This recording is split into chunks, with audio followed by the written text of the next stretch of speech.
What's good, Step Back family? It's your boy Mikey. I did like 2 videos last night and with no sound, and I was going in. I hate that, but we're gonna go in again. East Coast, East Side, Step Back kids. Let's get into what we seeing in the play-in tournament, what it means for teams. At the end of the day, I'm gonna simplify it. Instead of just having 8 teams in the playoffs, you get 10. In the eighth and seventh spot are playing for the seventh seed, and the ninth and 10th slot are playing for the eighth seed. So there's a lot of games, about 15 games going on tonight. It's kind of nuts, right? So, we're in a situation where everybody's trying to line up. And obviously, if you're the Lakers, you're the Clippers, or you're one of the first place teams, the Suns or Utah, there's a couple teams that are coming in full bore, like the Clippers, like the Lakers and LeBron. I don't think you want to see them guys. You're gonna do whatever in your power to try to get in there. Look at this. Look into we're playing Lakers class. We're playing with the Pelicans. So this is another aspect of the game. The Blazers are trying to lock up their spot, and now we're going to kind of look at how the play-in brackets look at this current picture. Let's go ahead and look at it. This is the one I was showing last night. We're going to pull it up and take a peek. And we mainly going to talk about the East Side, all right? Let's talk about the East Side and then the repercussions of what happens tonight. I'm going to zoom in. We're going to get busy. There goes Jimmy. Let's just zoom in on this side, all right? And believe it or not, the Indiana Pacers are in the play-in, all right? So that's unbelievable to have. You got the Indiana Pacers along with the Charlotte Hornets that are going into the play-in. For some reason, Charlotte dropped a lot of games, all right? So Charlotte has dropped a lot of games. They moved into the 10th slot. They were 8th like a week and a half ago, but it was so tight that they pushed themselves to the 10th slot, okay? And they have the honor between Indiana and Charlotte of playing the Philadelphia 76ers, okay? That's who they're going to play next, and that's pretty sick, right? So you get that, and that team plays the Philadelphia 76ers. So this is how it's going to run. Indiana, Charlotte. I'm a betting man. I'm gonna say Charlotte's gonna take this game, right? Charlotte takes that 9th, 10th spot. They become the 8th seed. That's what the loser 7-8. It just means they're gonna be the 8th seed. That 8th seed moves up. They face the Sixers. I think the Sixers are in trouble. Let's give a big shout out. Yesterday I did not do this, but I want to talk about Doc Rivers. The game, the timing of Doc Rivers and what he's doing for the game is unbelievable. What a season for El Daco. The man's been on a streak. You got to give the man a shout out for what he got, the lineup he got.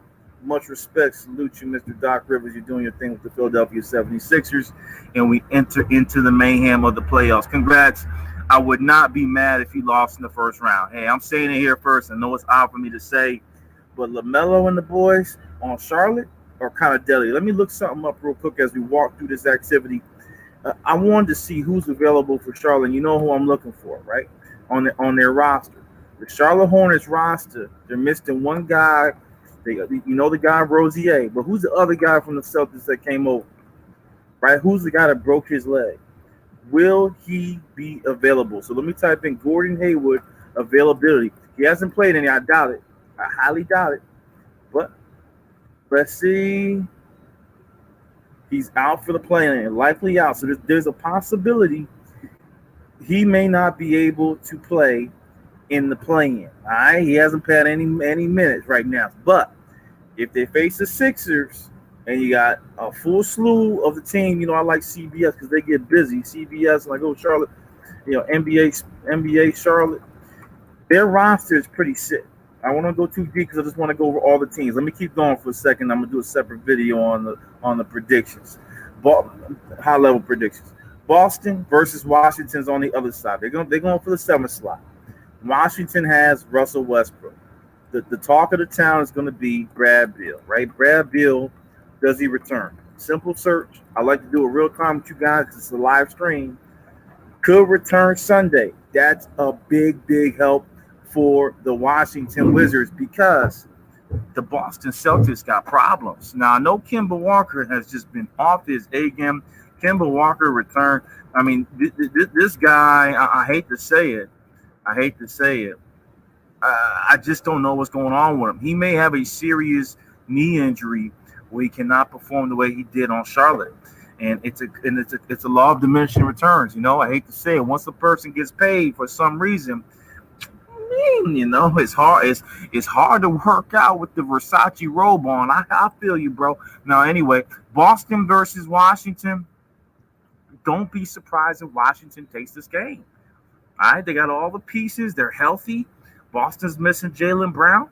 I got Washington moving over here and going where Brooklyn at? Where Brooklyn at? A big lot matchup with your boy, Kevin Durant versus his old buddy from OKC, plus Harden from OKC, right? So that's gonna be scary for the Nets. Better be careful. All right. So now we got that lined up, and then you kind of see how this lays out after the play-ins are done. You get this East Coast lineup, and here goes my surprises. Here goes my picks. All right. I think the Philadelphia Sixers advance, but I think the team that advanced past the Indiana or Charlotte. But New York Knicks in ATL, be careful. New York Knicks are a very dangerous defensive team. Scary. Let me type in my one guy. I like to do this real time, like I said. Is Mitch Robinson coming back for the New York Knicks? That's the question mark. Let's jump in there. Let's figure it out. No. I don't see anything, any language, return to New York. I mean, is he coming back? Because I think he's a pivotal piece for this team. Could he, he could come back. That's the X factor. He had a surgery on his foot. Oh, you don't want to rush that on a big man. Don't do that to the boy. So anyway, they're still loaded. They're still scary. The Knicks are a scary team. However, the ATL Hawks are scary because I think they got one guy that's a game changer. That's probably better than everybody else on the court. You're going to hear it here first. I know he's cocky. I know he's a cocky little boy, but Trey, man, Trey Day is dangerous. I want to see what he brings now. This is your time, Trey. Congratulations to Nate McMillan for the job he's done with that squad. We got to figure out what's happening with the Atlanta Hawks. Can they beat the Knicks? Most definitely. Don't fault Thibodeau for it. This ATL team is loaded. I keep talking about, is Cam Reddish coming back? Right? They don't need him, but is he coming back? I just want to see, playoff return. Let's just check this out real quick. That's going to be the impact. There you go. His return pushed back. I'm assuming his return is pushed back is because of the play of his teammates. All right, and they're looking good. They're looking good. They don't necessarily need him. However, if he were to come back and they have that onslaught of small forwards on their team, it's going to be quite deadly for the Knicks. I think they can equal out in firepower. You know about your boy Alec Burke. Ponytail boy can shoot the 3-2. So they got two big three-point shooters. But ATL has a slew of them. John Collins is gaining his. Shout out to the first-round pick for the Knicks. I see him working on his jump shot. The boy out of Dayton. He's shooting a 3-2. But if all is equal, that X factor of Trae Young could be the deafening spot unless you continue to see Derrick Rose produce at a high clip like he is. He's an all-star for me for what he's doing with this squad. All right, so I got the Knicks or ATL. I certainly feel like the ATL could beat the Knicks. I'm going to take that runner. And I got whoever wins between the Knicks and ATL beating out the Sixers.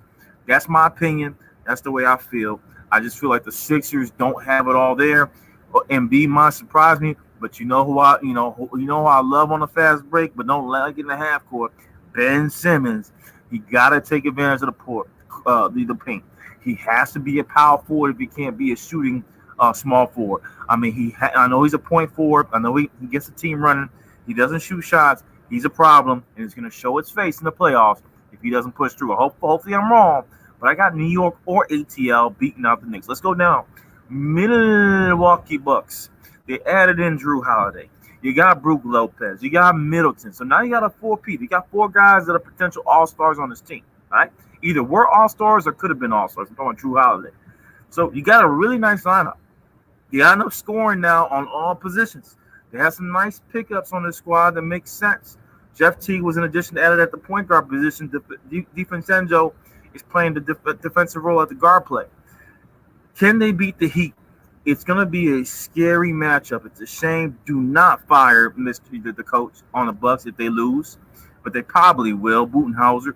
I mean, it's just tough because they're going into a team with so much momentum, who has Precious, who has Bam, who has a reason now. They have, Butler's coming back. None is starting to hit on all cylinders. Dragic is there.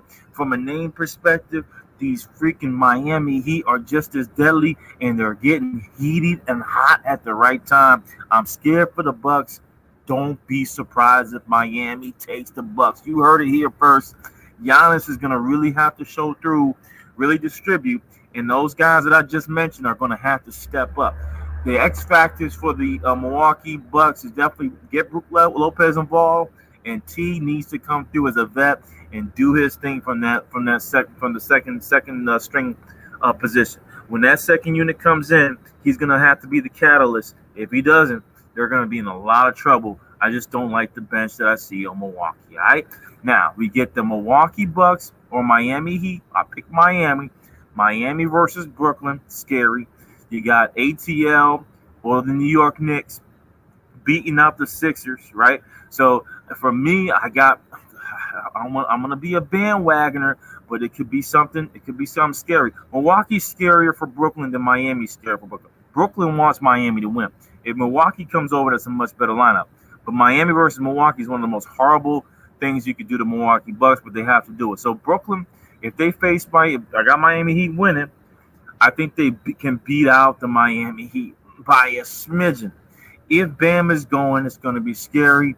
I think that's going to be the X factor in that particular series because of the bigs on the New York Knicks. I know Claxton's balling, but I gotta go with Brooklyn at on this one, bro.